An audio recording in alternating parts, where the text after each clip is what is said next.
Assalamualaikum warahmatullahi wabarakatuh. Perkenalkan, nama saya Faikar Rashid Andika Rizkian dengan NIM F1C023090. Pada kesempatan kali ini kami sudah berada di salah satu sekolah yang menyandang gelar Adiwiyata dari 10 sekolah yang ada di Kabupaten Banyumas. Pada kesempatan kali ini kita sudah ada di Al-Irsyad 1 Purwokerto, yang kemudian kami juga akan mewawancarai beberapa tenaga pendidik dan juga murid-murid yang ada di sekolah ini. Berikutnya akan diserahkan oleh rekan-rekan saya yang kemudian akan turun ke lapangan untuk melakukan wawancara dengan pihak yang terkait. Baik, selamat pagi teman-teman semuanya. Hari ini saya, Dava Nur Wahid, sudah berada di SD Al-Islamiyah Al-Irsyad 01 Purwokerto.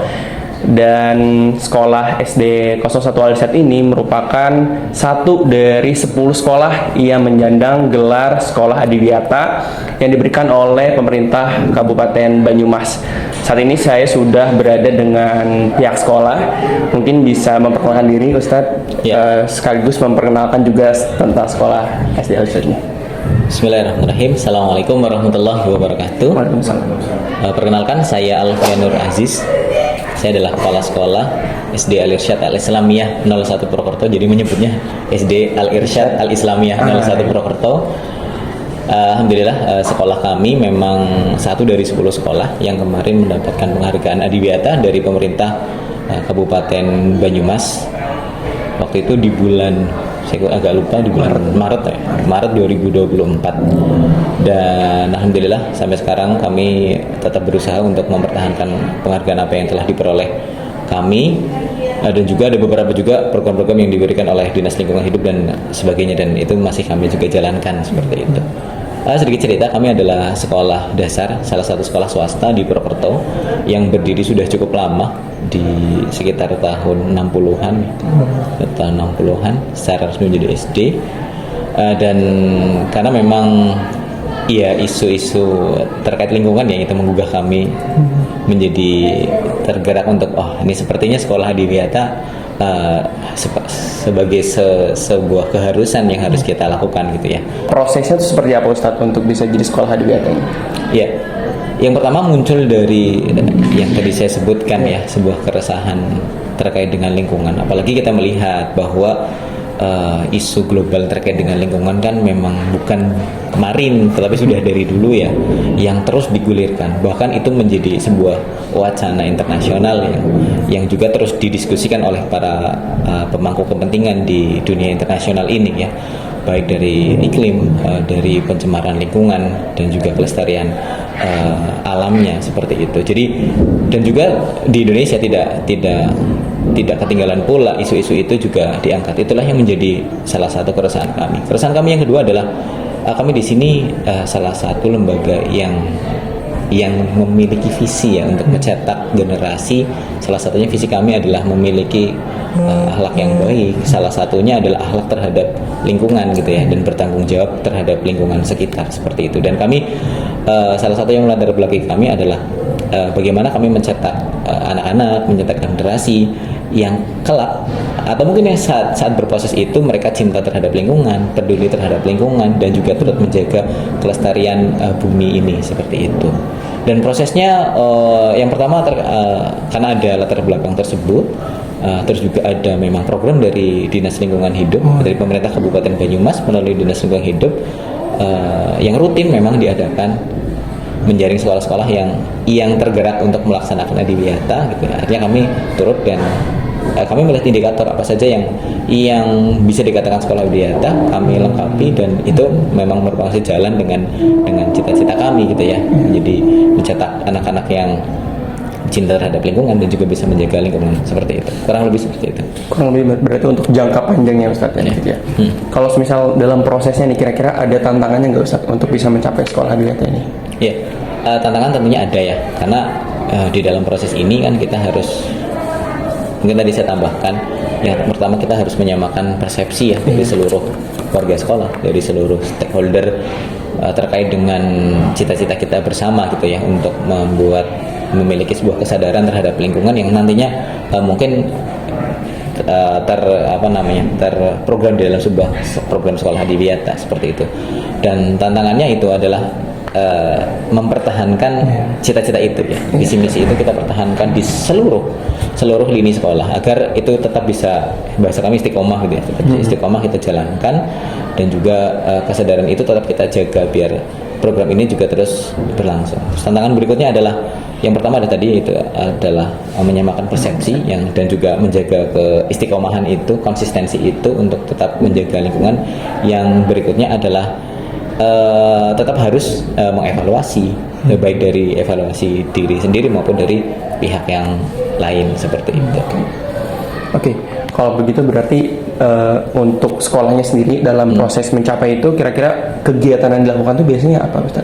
Ya, yang pertama memahamkan seluruh warga sekolah, seluruh stakeholder bahwa kita akan mengarah ke situ. Yang kedua, kita melakukan sebuah melalui sosialisasi tadi, sosialisasi. Yang ketiga, kita membuat sebuah program apa saja yang bisa kami lakukan gitu, tingkatan sekolah gitu ya. Tentunya tidak mungkin kita seperti contoh kita mereboisasi sebuah hutan gitu ya kan gitu.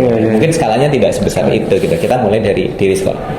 Kita membuat program, kita mensosialisasikannya, kita menjalankannya, kita mengajak pihak lain untuk bekerja sama dan juga mengevaluasi seperti itu.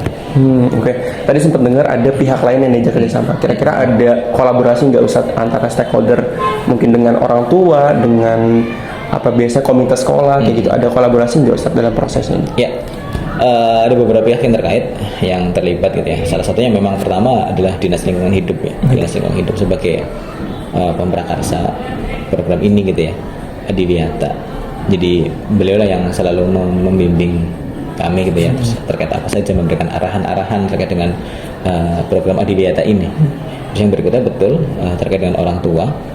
Kami juga kemarin, salah satunya yang sudah terjadi kemarin nih, ini flashback kemarin ke Del. Kemarin kami juga melakukan kegiatan menanam pohon 1.000 pohon itu ya. Itu bekerja sama dengan Perhutani, dengan Dinas Lingkungan Hidup, dengan pemerintah Kabupaten Banyumas, dan juga dengan Korcap Banyumas Permukaan seperti itu. Lalu untuk dengan orang tua, kami juga turut bekerja sama terkait dengan yang pertama adalah menguatkan anak-anak ketika di rumah, karena peran orang tua juga salah satunya adalah mensupport anak-anak dalam pendidikan baik di sekolah maupun di rumah. Terkait dengan program ini juga kami meminta orang tua untuk ayo mensupport gitu ya. Kami mengajak orang tua untuk melakukan kegiatan yang mungkin sama seperti di sekolah, seperti halnya contoh membuang sampah gitu ya. Kami sedang berusaha untuk memilah sampah, menyadarkan anak-anak untuk memilah sampah. Kami harapkan juga orang tua juga ikut seperti itu gitu ya, di rumah ikut juga memilah. Itu salah satu bentuk kerjasama yang kami lakukan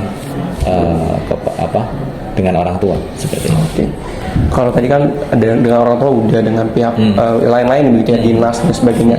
Tapi kalau misal dalam kesiswanya, Ustaz, gimana caranya, kan ini yang kita tahu anak SD, Ustaz, dalam proses menyadarkan atau menyamakan persepsi kan sepertinya ada tantangannya. Itu gimana caranya, Ustaz, untuk ngajak teman-teman yang ada di sini itu untuk senantiasa menjaga lingkungan gitu? Ya. Tentunya dengan yang pertama tadi ya, dengan sosialisasi, terus juga kita mengimplementasikannya terhadap kurikulum, menyatukannya. Kita adakan kegiatan-kegiatan yang ada di sekolah, misalkan kegiatan di pagi sebelum pembelajaran kita adakan misalkan kayak sosialisasi, ngobrol tentang lingkungan, ataupun dengan materi-materi yang ada di pelajaran itu ada juga materi tentang menjaga lingkungan, terkait dengan perubahan iklim itu ada, perubahan iklim yang berpengaruh terhadap kehidupan kita itu ada materinya seperti itu. Jadi itu salah satu usaha yang kami lakukan untuk tetap menjaga anak-anak biar memiliki pengertian, semangat yang sama. Dan juga ya memang anak-anak ya, kami menyampaikan hal tersebut dengan menggunakan bahasa yang bisa dimengerti anak-anak tentunya. Dan ada efek-efek yang mungkin yang nanti anak-anak akan pahami, seperti contoh, kalau misalkan kita membuang sampah pada tempatnya, yang pertama adalah yang kita rasakan adalah lingkungan kita bersih gitu kan, enak dipandang gitu kan, anak-anak bisa masuk kalau di anak-anak seperti itu. Kalau misalkan kita nanti ke tingkatan berikutnya, kalau misalkan levelnya lebih tinggi lagi, ya kita sampaikan bahwa membuang sampah sembarangan ini nanti akan menyumbat, contoh misalkan aliran sungai ketika hujan, yang menyebabkan banjir seperti itu, dan akan dampak yang lainnya. Oke.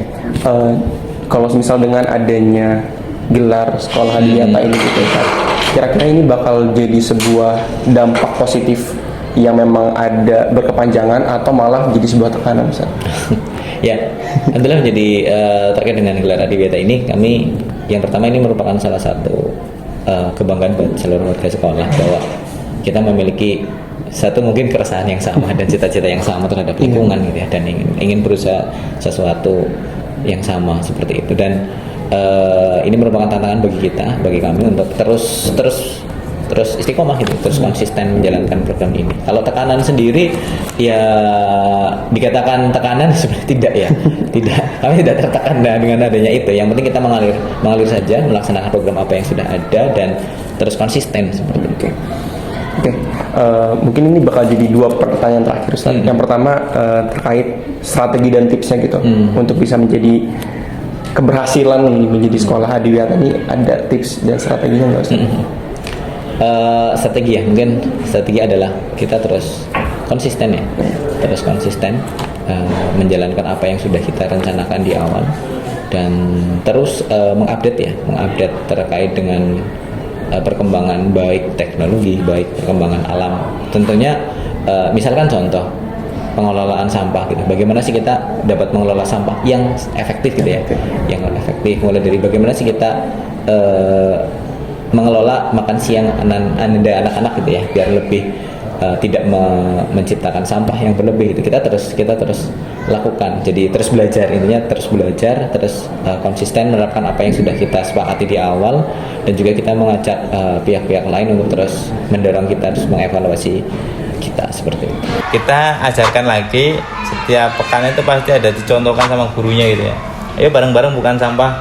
Ini yang sampah plastik, ini yang sampah organik, ini sampah sisa makanan.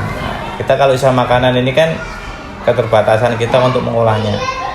Nah, itu kita dibantu oleh SDM, salah satu SDM punya ternak di rumah, dibawa pulang untuk makan ternak. Kita udah juga laporkan juga kita ada program lagi satu, yaitu Proklim, itu kerjasama sama DLH juga, Adiwiyata juga, bahwasanya yaitu komunitas program komunitas perubahan iklim. Nah, itu kalau itu tingkatnya nasional juga, alhamdulillah kita sudah di-approve juga, tinggal nanti nunggu hasilnya. Bahkan kita dari reward juga ketika ada kalau tahun kemarin udah terlaksana itu yang menabung sampah botol itu sampai banyak gitu kan, akhirnya satu kelas itu beli es krim karena sampah. Apa sih yang kamu tahu nih tentang sekolah Adiwiyata gitu? Sekolah Adiwiyata adalah sekolah yang membangun kebersihan, gitu, hijau, rindang, banyak pohonnya. Berarti lebih ke kebersihan sekolah gitu-gitu ya. Nah, buat membangun kebersihan sekolah nih, kamu udah melakukan apa aja gitu? Biasanya di setiap kelas ada piket kelas. Kalau di setiap level biasanya ada menanam pohon gitu. Kemarin level 5 juga ada menanam kangkung. Oh, itu tuh yang tadi di ini ya? Di samping masjid bukan? Iya. Iya, betul. Oh, kamu ikut kegiatan apa tadi? Dokcil tuh ngapain aja, Rin? Biasanya kalau hari Jumat pengecekan kuku. Terus kalau panjang disuruh potong. Terus kalau upacara dokcil juga di samping untuk ada yang sakit atau pusing. Keren banget ya. Keren banget, Rian. Berarti kamu nih salah satu contoh dari siswa-siswi yang peduli akan lingkungan, yang peduli akan kebersihan gitu ya. Dan mampu nih mengikuti semua runtutan-runtutan gimana cara menjaga kebersihannya, gimana cara memanam pohonnya. Jadi nggak heran sih kalau misal Al-Irsyad ini merupakan salah satu yang mendapatkan penghargaan Adiwiyata dari Banyumas. Oke, ini terakhir Ustaz untuk teman-teman yang ada di rumah terkait kampanye ya. Ini kan memang mata kuliahnya kampanye propaganda. Jadi ada nggak sih kampanye yang memang dikhususkan untuk kita generasi muda nih dalam proses menjaga lingkungan gitu? Karena kan ini ada hubungannya dengan menjaga lingkungan. Apalagi yang kita tahu tadi ini jadi sebuah isu besar ya terkait iklim gitu. Kira-kira ada nggak yang mau disampaikan? Ya teman-teman semuanya, bahwa bumi yang kita tinggali adalah nantinya yang akan kita tinggali, bukan orang-orang yang terdahulu. Karena orang-orang terdahulu mungkin secara ini usianya tidak akan lebih lama daripada kita. Jadi tempat tinggal kita ini ya kita yang akan menempati lebih lama. Jadi karena ini sudah menjadi tempat tinggal kita, seyogyanya kita harus menjaganya, membuat sesuatu ini menjadi yang nyaman untuk kita tinggali. Dan tentunya sesuatu yang nyaman itu harus kita peroleh dengan cara berusaha untuk menjaganya, terutama menjaga kelestarian lingkungan. Udara yang bersih yang kita hirup, pemandangan yang nyaman tanpa sampah, itu tidak bisa serta-merta terjadi tanpa adanya dengan usaha kita. Tentunya mulai dengan usaha yang kecil, salah satunya adalah membuang sampah pada tempatnya, memilah sampah, mengurangi produksi sampah juga. Ya, seperti yang sederhana lah, menggunakan tumbler. Itu bukan sebuah kemunafikan, tapi itu sebuah usaha kecil yang kelak nanti akan menimbulkan dampak yang sangat besar. Dan juga kita adalah negara yang besar. Indonesia adalah negara yang besar. Jangan sampai negara yang besar ini kita juga kalah dengan negara yang lain. Ayo kita ciptakan budaya membuang sampah pada tempatnya. Kalau rekan-rekan semuanya berjalan-jalan di luar negeri gitu ya, termasuk tetangga sebelah kita gitu ya, tetangga yang kecil ya, Singapura gitu ya, itu mereka sangat luar biasa dalam menjaga kebersihan. Ayo kita bangsa yang lebih besar, bangsa yang lebih tua gitu ya, kita bisa menjaga lingkungan kita, karena lingkungan yang nyaman ya akan kita nikmati sendiri dan anak-anak cucu kita, seperti itu. Oke, baik, selanjutnya Pak, boleh dong Bapak memberikan kata-kata motivasi agar generasi muda ini bisa termotivasi atas keberhasilan yang sudah diraih. Kata-kata motivasi yaitu jika ingin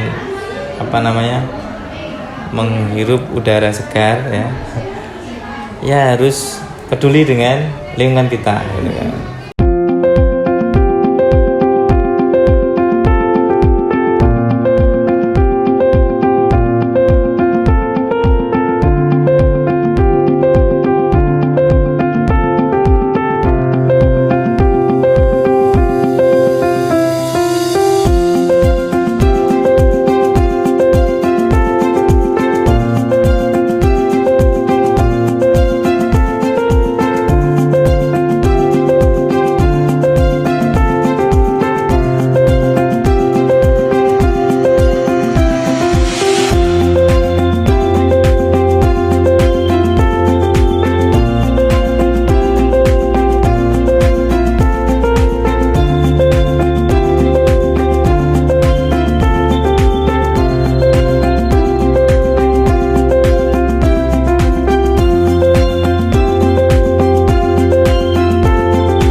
Demikian hasil wawancara dari SD Al-Irsyad Al-Islamiyah 01 Purwokerto yang menyandang gelar Adiwiyata di Purwokerto sendiri. Berdasarkan hasil wawancara yang kita telah lakukan, dapat dilihat bahwa gelar Adiwiyata tersebut tidak hanya gelar semata, tetapi terdapat program-program di dalamnya untuk mencapai gelar tersebut. Mungkin dari awal akan ya. Jadi dan juga harapannya untuk SD Al-Irsyad Al-Islamiyah 01 Purwokerto ini untuk selalu konsisten menjaga gelar adiwiyatanya dengan menjaga kebersihan lingkungannya, dan juga untuk sekolah-sekolah lain bisa mengikuti apa yang dilakukan oleh SD Al-Irsyad Al-Islamiyah 01 Purwokerto ini. Dan juga kita sebagai generasi muda harus senantiasa peduli terhadap lingkungan kita. Sekian, terima kasih. Sampai jumpa. Wassalamualaikum warahmatullahi wabarakatuh.